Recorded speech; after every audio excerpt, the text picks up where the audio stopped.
आजच्या या वक्तृत्व स्पर्धेमध्ये जे काही स्पर्धक होते त्या स्पर्धकांची मी इथे नावे वाचून दाखवतो। त्यांना इथे मंचावर येऊन आपलं पारितोषिक घ्यायचं आहे। या स्पर्धेमध्ये सहभागी झालेल्या होत्या यास्मिन बानू, नाजिया तरन्नुम, तनुजा चापके, भूमिका काळे यांनी 1 बाय 1 इथे स्टेजवर येऊन प्रमाणपत्र पुस्तक हे मान्यवरांच्या हस्ते स्वीकारावं अशी मी त्यांना विनंती करतो। यास्मिन बानू, तनुजा चापके आले तर तिने मंचावर या स्पर्धेचे विजेतेमध्ये तृतीय क्रमांक मिळालेला आहे निकिता वाटाणे।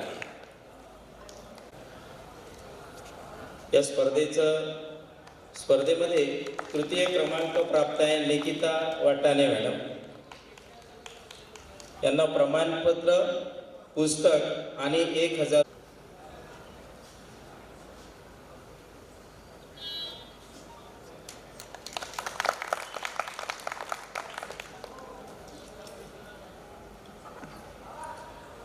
रोहन चिंचखेडे मंचावर येऊन आपलं प्रमाणपत्र पुस्तक व 2000 रुपयाचा धनादेश स्वीकारतील अशी मी त्यांना विनंती करतो।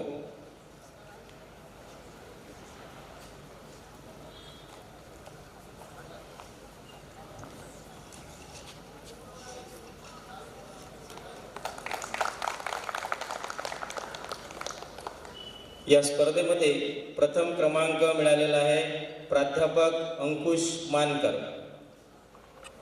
हे मंचावर येऊन आपला पुस्तक व ₹3000चा धनादेश स्वीकारतील अशी मी त्यांना विनंती करतो।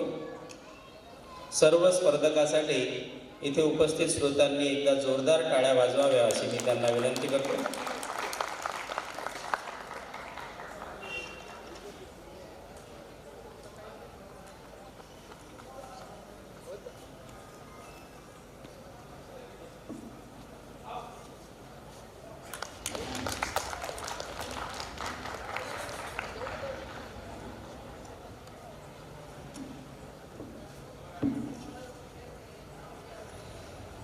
धन्यवाद। यानंतर आपण या कार्यक्रमाच्या राजाभाऊजी महाजन यांना, राजाभाऊजी महाजन हे BSP महाविद्यालयाचे माजी प्राचार्य तसेच या महाविद्यालयाचे संस्थापक आहेत।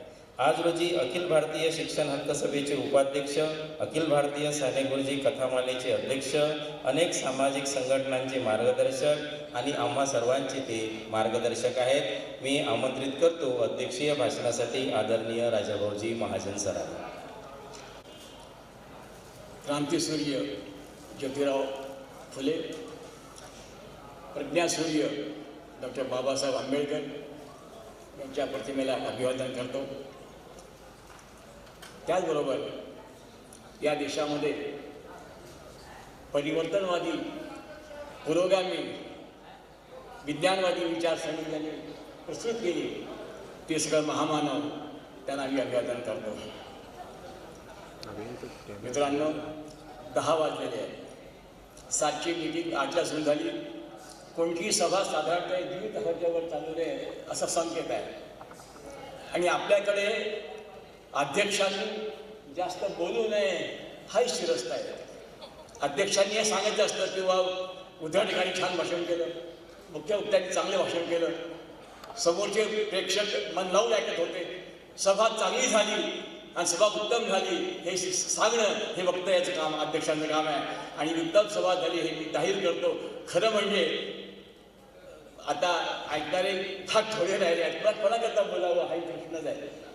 कारण सुरुवात करतानाही लोक नसतात आणि शेवटाच्या वेळेला लोक नसतात, तर ते घाई असते। काय घाई असते मला माहीत नाही, आहे ठीक आहे, पण ज्या अर्थी तुम्ही मला अध्यक्ष म्हणून बोलवलं, खरं म्हणजे वय आहे ते महत्त्वाचा प्रश्न नाही। वयाने माणूस ज्येष्ठ होतो पण तो श्रेष्ठ होत नाही, तो ज्ञानाने श्रेष्ठ होतो। आणि म्हणून अध्यक्षपदी माणूस नेहमी वयापेक्षा ज्येष्ठापेक्षा श्रेष्ठ असायला पाहिजे। तुम्ही मला का बसवलं मला माहीत नाही, तुमचं प्रेम असेल, तुमच्या प्रेमाखातर तुम्ही मला बसवलं, ज्येष्ठ म्हणून बसवलं, हा तुमचा संस्कार आहे, तुमचा मोठेपणा, हा माझा त्यात काही भाग नाही आहे। पण तरी देखील आजचा जो विषय होता तो फार महत्त्वाचा होता आणि तो तुमच्या आणि माझ्या दृष्टीने फार महत्त्वाचा आहे. शिक्षण क्षेत्रामध्ये जे काय चाललेलं आहे त्या संबंधी निलिमाताईंनी जे सुंदर विचार मांडले आणि तो धागा धरून शिंदे साहेबांनी जे स्पष्टीकरण केलं त्यापेक्षा वेगळं सांगायची गरज नाही. खरं म्हणजे सा विद्या या विमुक्त असं म्हणतात. विद्या काय करते? तुमचं उन्नयन करते, तुमच्या विचाराला पंथ फोडते, स्वतंत्र विचार करण्याची शक्ती देतं, त्याला विद्या म्हणतात. आज विद्या कशी मिळते याचा आपल्याला सांगितलं की आज संस्था कशा चालल्या आहेत, शिक्षण संस्थामध्ये काय चाललेलं आहे, ज्ञानाकडे लक्ष नाही कुणाचं, धर्माकडे ते चाललं आहे. ह्या सगळ्या गोष्टी ज्या आहेत त्या आज आजच्या प्रगतीला विघातक आहेत. त्या त्या काळामध्ये त्या त्या लोकांनी जे विचार मांडले आणि जे काही प्रश्न सोडवले त्या संदर्भामध्ये ज्योतिबांनी आणि बाबासाहेबांनी जे विचार मांडले त्या काळात प्रश्न सोडण्याचा प्रयत्न केला. पण आज इतक्या वर्षानंतर देखील ती परिस्थिती पुन्हा कायम राहते. ते प्रश्न पुन्हा कायम आहेत. ते प्रश्न पुन्हा सोडवायकरता आपल्याला विचार करावा लागेल अशी स्थिती निर्माण झालेली आहे. शिक्षणाचे बाजारीकरण होत आहे. शिक्षण संस्था एखाद्या व्यापाराप्रमाणे बसलेल्या आहेत. विद्यार्थी हे ग्राहक आहेत, शिक्षक आणि चालक हे ते दुकानदार आहेत. ज्याच्याकडे पैसा असेल त्यांनी पैसा फेकावा आणि शिक्षक घ्यावं. गरिबांनी कुठे जावं, सामान्य माणसांनी कुठे जावं. देश स्वतंत्र झाल्यानंतर इतके वर्ष झाल्यानंतर देखील सामान्य माणसांना शिक्षण मिळत नसेल, त्याला जर पैसा करता शिक्षण राहत असेल तर ते काही करणं योग्य नाही. ज्योतिरावांच्या किंवा बाबासाहेबांचं स्मरण करताना आपण स्मरण करतो, फोटोला हात टाकतो, पूजा करतो आणि आपलं काम संपतं, अशी आपली साधारणता प्रवृत्ती आहे. एखाद्या माणसाला देव गेलं, त्याची पूजा केली म्हणजे आपण फार धार्मिक आहोत, त्याचे फार शिष्य उत्तम आहोत असं आपण समजतो. पण खऱ्या अर्थानं माणसाचं उदात्तीकरण दैवीकरण करू नये. तो माणूस असतो आणि तो माणूस म्हणून त्यांनी जे प्रश्न सोडलेले असतात त्या काळामध्ये त्यांनी जो विचार केलेला असतो, आणि नुसता विचार नव्हे तर त्या विचारांचा जी कृती असते, जो आचार असतो तो महत्त्वाचा असतो. आणि म्हणून जयंती ज्यावेळेला आपण साजरी करतो तेव्हा त्या महापुरुषांनी त्या त्या काळामध्ये जे प्रश्न होते ते कशा प्रकारे सोडवले, त्याला कोणतं उत्तर दिलं, त्याचं चिंतन करणं, मनन करणं आवश्यक आहे. आणि इतकंच करून चालणार नाही तर त्याप्रमाणे आपली कृती, आपला आचारही असला पाहिजे. खरं म्हणजे सरांनी जो फार सुंदर विचार मांडला, धर्म हा शब्द फक्त भारतीय संस्कृतीमध्ये आहे. जगातली इतर भाषांनी धर्माची गोष्टच नाही आहे. तिकडे उपासना पद्धती, रिलिजन शब्द आहे. रिलिजन म्हणजे उपासना पद्धती. कोणी कोणत्या कोणत्या दैवताचं पूजा करावी, कशा प्रकारे पूजा करावी, फळ लावावं, फुलं टाकावे, पाणी टाकावं, काय करावं हा त्यांचा प्रश्न आहे. तेव्हा ही उपासना पद्धती आहे, त्याला धर्म म्हणता येत नाही. धर्म एकच असतो. जेव्हा माणूस जन्माला येतो त्याचा एकच धर्म असतो, तो माणूस कृत असतो. जेव्हा वाघ जन्माला येतो त्याचा धर्म वाघाचा असतो. जेव्हा कुत्रा जन्माला येतो त्याचा धर्म कुत्र्याचा असतो. त्याच्या स्वभावाप्रमाणे तो वागतो. माणूस जन्माला येतो तेव्हा त्याच्या जातपात काही नसते, तो शुद्ध असतो. तुम्ही त्याच्या आईबाबाप्रमाणे त्याला धर्म जात देतात, हे नंतर आपण चित्त होतो. माणूस हा शुद्ध असतो, जाताने तो शुद्ध असतो. हे आपण सगळे लेबल नंतर लावतो. तेव्हा धर्माचं आचरण करताना धर्म म्हणण्यापेक्षा उपासना पद्धती जी आहे त्याचा अधिकार आपल्याला संविधानात दिलेला आहे. तुमची श्रद्धा असेल त्याप्रमाणे ती उपासना करा, परंतु ही उपासना करताना ती समाजात करता कामा नये, राजकारणात करता कामा नये. उपासना हा वैयक्तिक प्रश्न आहे, तो तुमच्या घरी करा. तुम्ही कशी पूजा करा, तुमच्या देवाची पूजा करा, हा तुमचा वैयक्तिक प्रश्न आहे. समाजामध्ये येताना तुम्ही आपला उपासनेचा विचार करता कामा नये, कोणते धर्म लावा शब्द आणता कामा नये. त्याच्याने सगळे प्रश्न निर्माण होतात. वर्ण असो, जात असो, या सगळ्या गोष्टी ज्या आहेत त्या समाजाला विघातक आहेत. त्याचा अंत केल्याशिवाय प्रगती होणार नाही, हेच आपल्याला बाबासाहेबांनी सांगितलं, हे ज्योतिबांनी सांगितलेलं आहे, ही शास्त्रीय आहे. आणि शिक्षणामध्ये जो खंडवाद चाललेला आहे, फौजा धरून गेलेला आहे आणि व्यापारीकरण होत आहे, कंपनीकरण होत आहे आणि सामान्य माणसाचं शिक्षण कमी होत आहे, ही ते चांगली गोष्ट नाही आहे. श्रीमंतांच्या शाळा होतात आहे. परवा मी सर एका खेडेगावात गेलो, त्या गावामध्ये चांगलं आहे, सधन गाव आहे, लोक श्रीमंत आहेत, चांगलं आहे. तिथे शाळेमध्ये प्राथमिकचे 7 वर्ग आहेत, 1 ते 7. त्या 1 ते 7 वर्गाच्या जिल्हा शाळेमध्ये मुलांची संख्या किती आहे? 1 ते 7 वर्गामध्ये संख्या मुलांच्या 25, जिल्हा परिषदच्या शाळेमध्ये 1 ते 7 वर्ग असणाऱ्या 6 शिक्षक असणाऱ्या शाळेमध्ये मुलं आहेत 25. गाव श्रीमंताचं आहे, मुली जातात कुठे?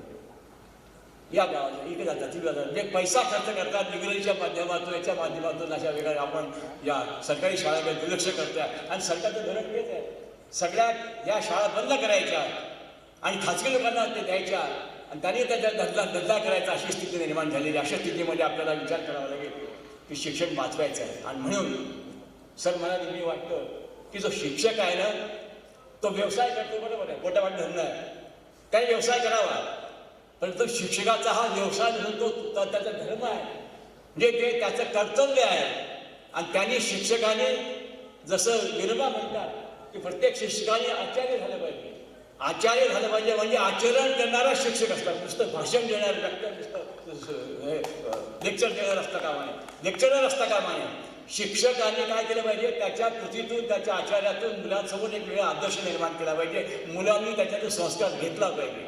म्हणून शिक्षक हा नुसता व्यवसाय करताना त्यांनी खऱ्या अर्थाने तो आचार्य झाला पाहिजे असा प्रयत्न केला तर शिक्षण आपल्याला पुढे जाऊ शकतं, हा फार महत्त्वाचा प्रश्न आहे. दुसरी गोष्ट आपल्याला माहिती आहे, 1866 साली कोठारी कमिशन स्थापन झालं होतं, ज्याची मांडणी जे.पी. नाईक साहेबांनी केली होती. त्या काय म्हटलेल्या, त्याने असं म्हटलं की नेबरहूड शाळा असतील, नेबरहूड स्कूल, म्हणजे आपल्या परिसरामध्ये असणाऱ्या प्रत्येक मुलाला, तो श्रीमंत असो, गरीब असतो, अधिकारी असो, कोणी असो, त्याला समान सारखं शिक्षण मिळालं पाहिजे. त्याला बाहेर जायची गरज पडली पाहिजे, पडता कामा नये. ही नेबरहूड स्कूलची कल्पना 66 साली मांडली होती आणि आपण काही करू शकलो नाही. त्या कल्पनेमध्ये आज जसं म्हटलं आहे की कोणत्याही सरकारने, कोणत्याही शासनाने आपले जे एकूण उत्पन्न आहे GDP ज्याला म्हणतो आपण, त्या GDPच्या कमीत कमी 6% शिक्षणावर खर्च केला पाहिजे, ही अशी सूचना 66 सालची आहे. तेव्हापासून कोणत्याही सरकारने आतापर्यंत शिक्षणावर इतका खर्च केलेला नाही.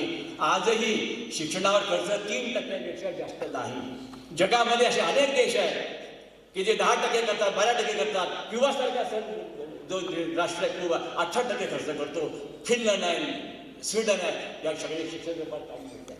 म्हणजे शासनात काही सगळ्यांचे म्हटल्याप्रमाणे की पॉलिटिकल बिल ज्याला म्हणतो, पॉलिटिकल बिल नाही आमच्याकडं. आम्हाला खरं असं वाटतच नाही की झालं पाहिजे, असं वाटत नाही की शक्य आमच्याजवळ जाईल. आणि म्हणून आम्ही शिक्षणावर खर्च करत नाही. आणि मग या सगळ्या शाळा ज्या आहे सरकार देऊन टाका, खाजगी व्यापाऱ्याला देऊन टाका, खाजगीवर देऊन टाका, हे चाललेलं आहे. त्याच्यामुळे सामान्य माणसाचं शिक्षण आणखी जाणार आहे. आणि जे विनोबा, जे फुलेंनी सांगितलं, जे आंबेडकरांनी सांगितलं, तो विचार जो इतक्या वर्षापूर्वी, 150 वर्षापूर्वी होता, तशीच अवस्था पुन्हा आज निर्माण झालेली आहे. अशा स्थितीमध्ये आपल्याला सामान्य माणसाला विचार करावा लागेल. आणि हे सरांनी बरं राहिलं की जो खालचा गरीब वर्ग असतो आणि जो श्रीमंत असतो तो त्याच्या भल्याकरता विचार करतो. समाजामध्ये परिवर्तन जर करायचं असेल तर तो मध्यम वर्ग आहे, त्या मध्यम वर्गानेच प्रेरणा घेतली पाहिजे आणि त्यांनी पुढे गेले पाहिजे, त्यांनी मार्ग दाखवला पाहिजे, आचरण केलं पाहिजे. तेव्हा सामान्य जो मध्यम वर्ग आहे तो प्रभावी कसा होईल आणि शिक्षण व्यवस्था जी आहे ती सर्वसामान्य माणसापर्यंत कशी जाईल, हा जो त्यांचा विचार होता ज्योतिरावांचा, ते आजही आपल्याला आवश्यक आहे. आणि त्याकरता म्हणून मला सर आठवतं बाबासाहेब काय म्हणायचे, आधी शिक्षण घ्या, मग संघटन करा आणि मग परिवर्तन करा. शिक्षण घ्या, संघटन पाहिजे, शक्ती आहे संघटन. या लोकशाहीच्या काळामध्ये माणूस एकत्र आला पाहिजे. शासन आपलंच आहे, जो शासन करतो तोही आपलाच आहे. त्यांनी जर आपल्या मनाप्रमाणे शास्त्र समाजाप्रमाणे काम केलं नाही तर खाली ओढायचा सुद्धा अधिकार आपला असला पाहिजे. आपला अधिकार, आपण राज्य आहोत, समाज राजा आहे, तो आपला अधिकार आहे, पण आपण अधिकार वापरतच नाही. आम्ही विंटरसारखे मागे जातो आणि खड्ड्यात पडतो. तेव्हा आपण लोकशाहीमध्ये आपला जो अधिकार आहे तो आपण गाजवला पाहिजे. त्याकरता संघटन महत्त्वाचं आहे. तुमच्या माहितीकरता सांगतो, आपल्या कॉन्स्टिट्यूशनमध्ये आपल्याला अनेक अधिकार मिळाले आहेत, परंतु शिक्षणाचा अधिकार नव्हता. Fundamental right, education was not the fundamental right. तो तुमच्या राज्याच्या सूचीमध्ये आहे की तुम्ही कराल, हे करा, ते करावं, पण सरकारने केलं नाही. परंतु आमच्या याच्यामध्ये आम्ही जे काम करतोय सध्या, तुमच्या माहिती करता आमचे जे मार्गदर्शक आहे भाई पेडणे यांनी 22 वर्षापूर्वी एक विचार मांडला. त्यांनी एक संस्था काढली, अखिल भारतीय समाजवादी अध्यापक सभा, नंतर आम्ही नाव दिलं शिक्षण हक्क सभा.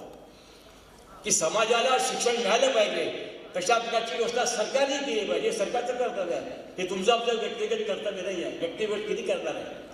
आणि म्हणून त्याकरता आंदोलन केलं आणि म्हणून 2009 मध्ये पहिला कायदा आला, बालकाचा शिक्षणाचा हक्क आला, right to education for children.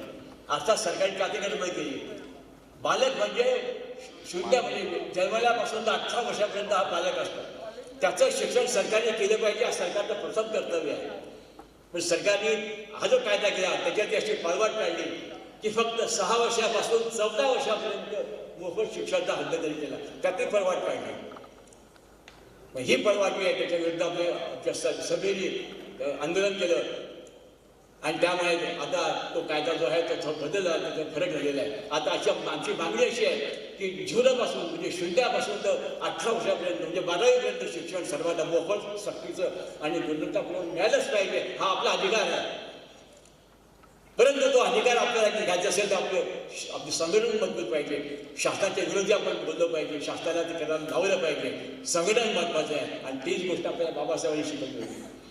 या महात्म्यांनी जे काय आपल्याला शिकवलं, जे ज्ञान दिलं, जो मार्ग दाखवला, त्या मार्गावर आपण चाललं पाहिजे. नुसतं पूजा करून हार टाकून आणि मी फार बाबासाहेबांचा हे आहे, मी फार ज्योतिराव फुलेंचा हे असं नाही.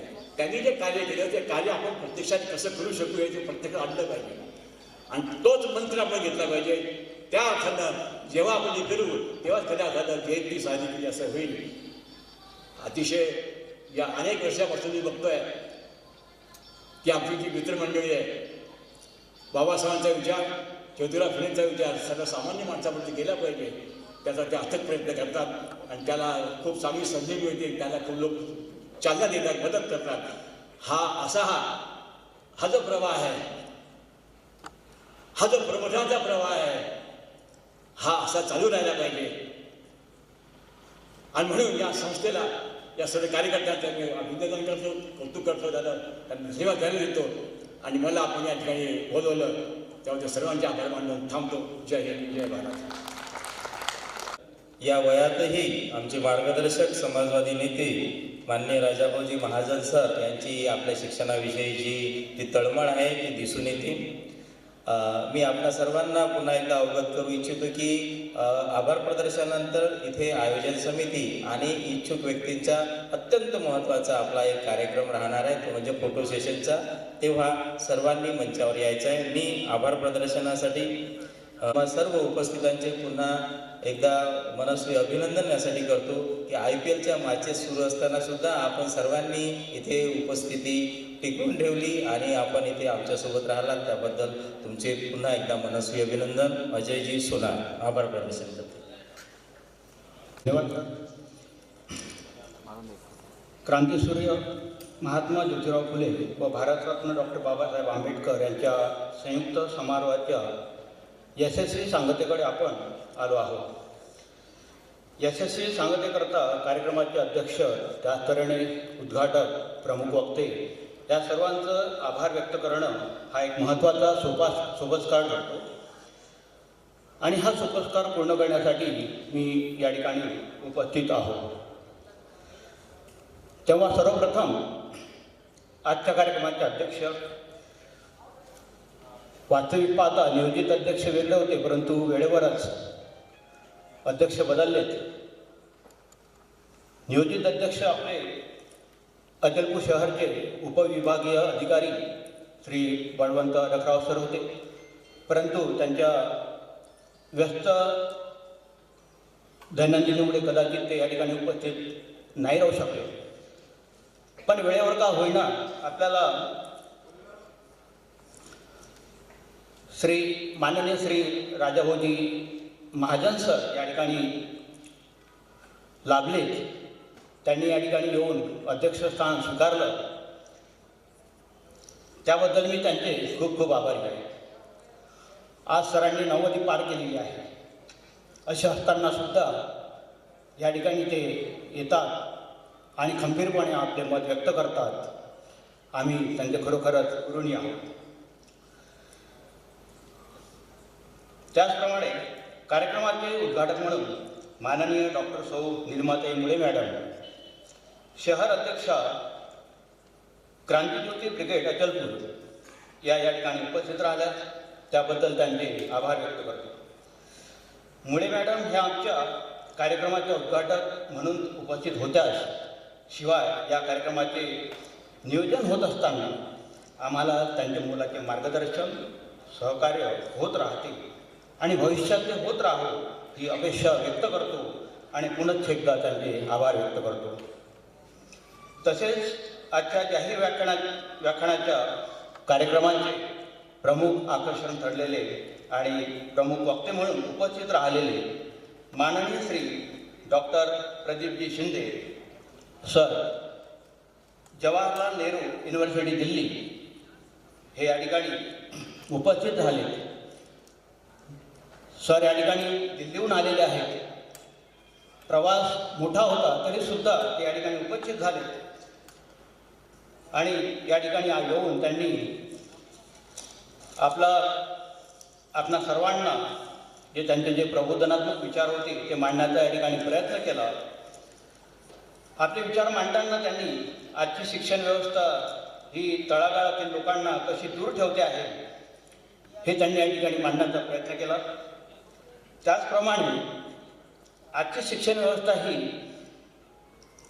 फुले दाम्पत्याच्या विचारधारेच्या कशी विरोधी आहे हे सुद्धा त्यांच्या विचारातून आपल्याला दिसून आलं।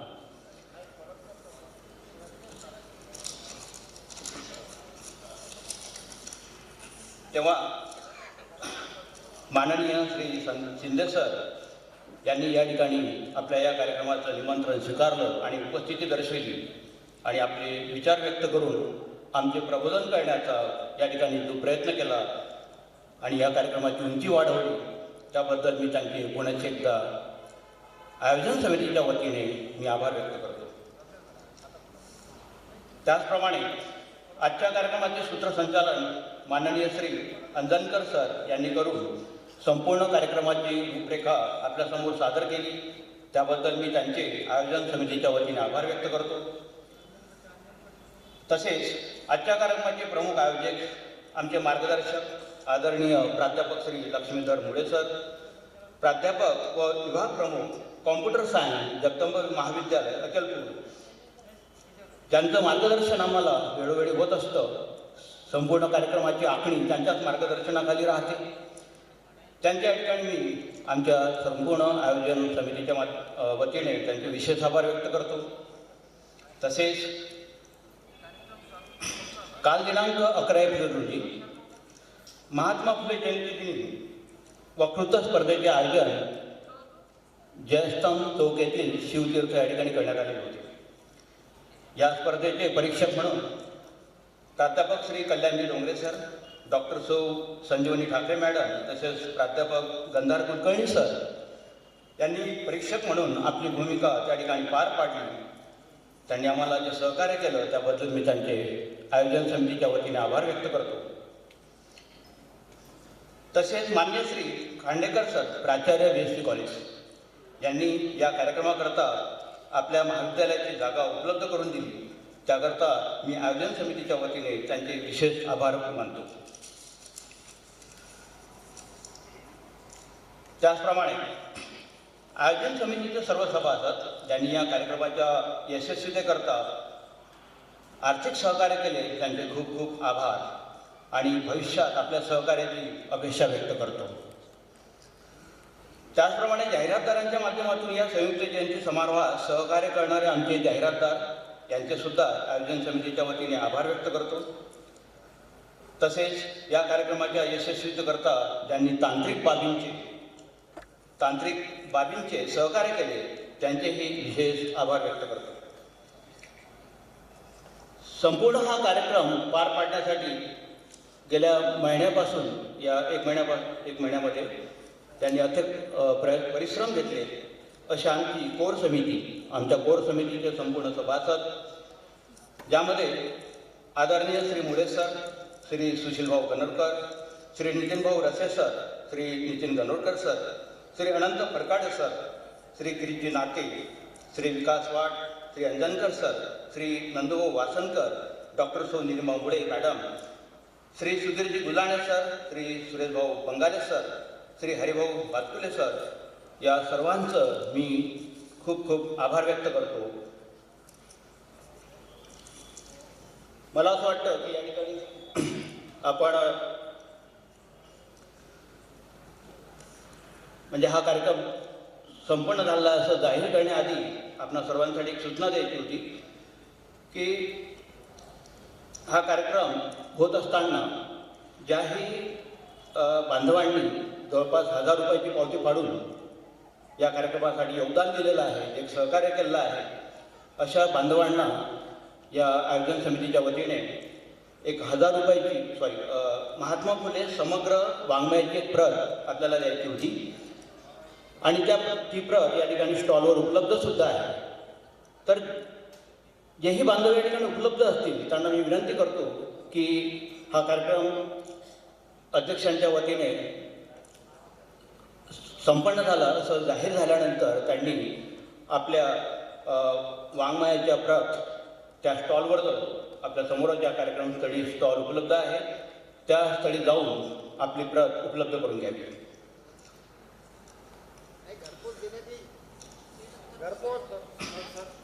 आणि शेवटी हा कार्यक्रम या ठिकाणी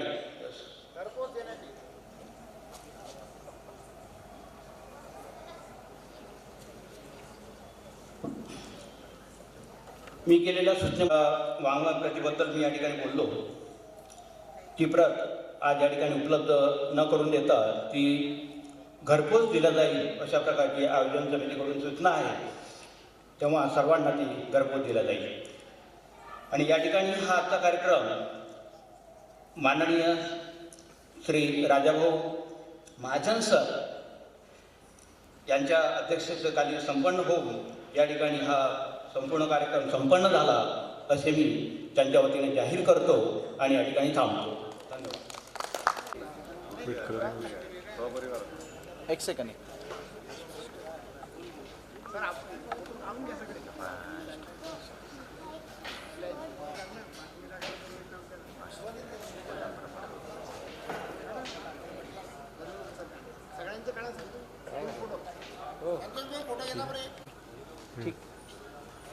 ठीक आहे मॅडम.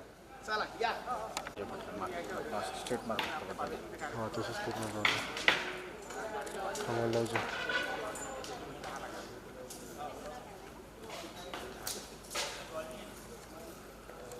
ठीक आहे. ठीक आहे सर.